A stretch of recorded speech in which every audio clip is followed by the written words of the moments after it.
আসসালামু আলাইকুম, আমি তাজমল আছি আপনাদের সাথে।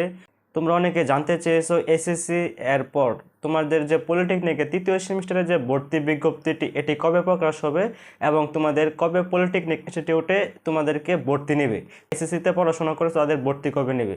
তো তোমাদেরকে সেই ক্ষেত্রে আমি বলে থাকবো, তোমরা যারা এসএসসি ভোকেশনাল থেকে উত্তীর্ণ হয়েছো তাদের জন্য ভর্তি বিজ্ঞপ্তিটি প্রকাশ হয়েছে।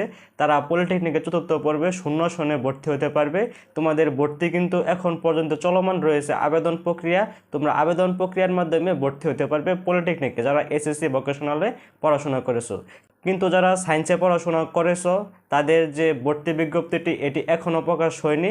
তোমাদের ভর্তি বিজ্ঞপ্তিটি প্রকাশ হতে পারে সম্ভাব্য আগস্ট মাসের মাঝামাঝি সময় তোমাদের ভর্তি বিজ্ঞপ্তিটি প্রকাশ হতে পারে। তো তোমাদের সাথে যে তারিখটি বলে থাকলাম এটা আসলে আমার এক্সপিরিয়েন্স থেকে তোমাদেরকে বলে থাকলাম। তো তোমাদের এই মাঝামাঝি সময়ে তোমাদের ভর্তি বিজ্ঞপ্তিটি প্রকাশ হবে। যারা এসএসসি সায়েন্স থেকে পড়াশোনা করেছো কিন্তু পলিটেকনিকে পড়তে যাচ্ছ তারা তৃতীয় সেমিস্টারের যে শূন্য আসনে ভর্তি বিজ্ঞপ্তিটি রয়েছে এটি আগস্ট মাসের মাঝামাঝি সময়ে প্রকাশ হবে। তোমরা যারা এসএসসি সায়েন্সে পড়াশোনা করেছো তারা পলিটেকনিকে তৃতীয় পর্বে শূন্য আসনে ভর্তি বিজ্ঞপ্তি প্রকাশ হলে তোমরা ভর্তি হতে পারবে, এবং যারা এসএসসি ভোকেশনালে পড়াশোনা করেছো তারা চতুর্থ পর্বে ভর্তি হতে পারবে পলিটেকনিকে। তো চতুর্থ পর্বের ভর্তি এখন চলমান রয়েছে এবং যে তোমাদের ভর্তি আবেদন প্রক্রিয়া এটি চলমান রয়েছে।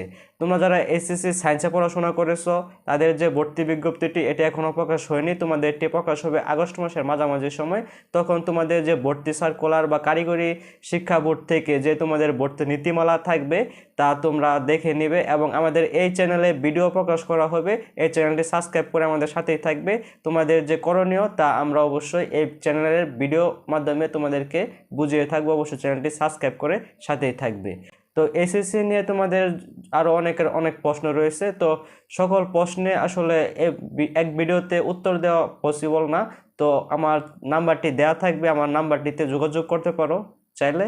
তো ভিউয়ার্স, এই ছিল মূলত আমাদের আজকের ভিডিওটি কেমন লেগেছে তা অবশ্যই জানাবেন।